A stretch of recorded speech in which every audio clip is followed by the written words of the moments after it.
बहुत से विदेशी मीडिया जो है वो भी कह रही है it's an anti Muslim law. ऐसा नहीं है।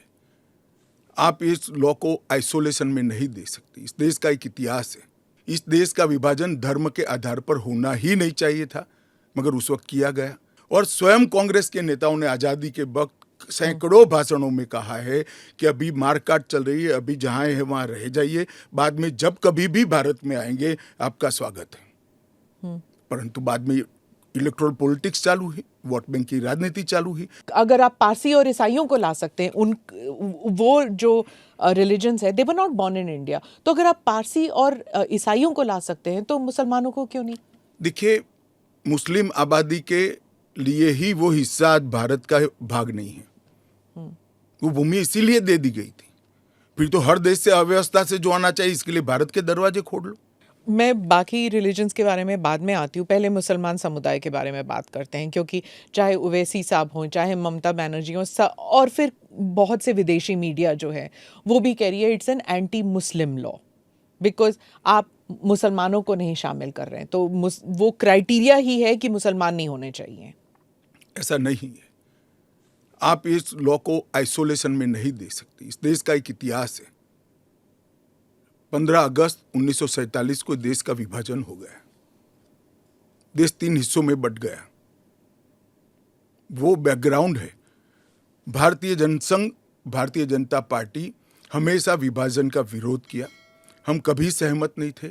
इस देश का विभाजन धर्म के आधार पर होना ही नहीं चाहिए था, मगर उस वक्त किया गया।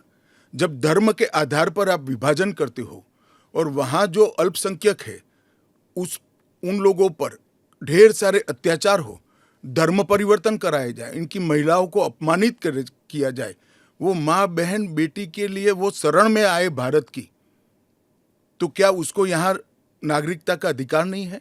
और स्वयं कांग्रेस के नेताओं ने आजादी के वक्त सैकड़ों भाषणों में कहा है कि अभी मारकाट चल रही है, अभी जहां है वहां रह जाइए, बाद में जब कभी भी भारत में आएंगे आपका स्वागत है। परंतु बाद में इलेक्टोरल पॉलिटिक्स चालू हुई, वोट बैंक की राजनीति चालू हुई। अपीसमेंट के कारण वो वादा कांग्रेस पार्टी ने कभी पूरा नहीं किया, जो आज नरेंद्र मोदी पूरा कर रहे हैं। सर, जो बाकी समुदाय, बाकी जो रिलीजन्स हैं, चाहे हिंदूज हैं, जैन हैं, बुद्ध हैं, सिख हैं, उन सबको तो मैं मानती हूँ, ठीक है, देवर रिलीजन्स बॉर्न इन इंडिया। नहीं, आंकड़े पर पारसी और अगर आप पारसी और ईसाइयों को ला सकते हैं, वो जो रिलीजन्स है, they were not born in India, तो अगर आप पारसी और ईसाइयों को ला सकते हैं तो मुसलमानों को क्यों नहीं? देखिए, मुस्लिम आबादी के लिए ही वो हिस्सा आज भारत का भाग नहीं है।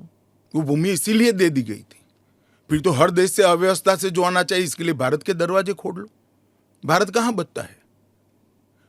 अखंड भारत के जो लोग हिस्सा थे और जिन पर धार्मिक प्रताड़ना हुई है, उसको शरण देना मैं मानता हूं हमारी नैतिक जिम्मेदारी है और हमारी कॉन्स्टिट्यूशनल रिस्पॉन्सिबिलिटी। और स्मिता जी, आप आंकड़े की गहराई में जाइए। जब विभाजन हुआ तब पाकिस्तान में 23% हिंदू थे, हिंदू और सिख थे। आज 3.7% बच गए। कहां गए सारे?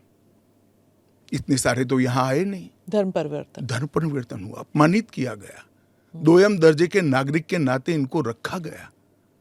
कहां जाएंगे ये लोग? क्या देश इसका विचार नहीं करेगा? देश की पार्लियामेंट इसका विचार नहीं करेगी? देश की पॉलिटिकल पार्टियों ने इनका विचार नहीं करना चाहिए?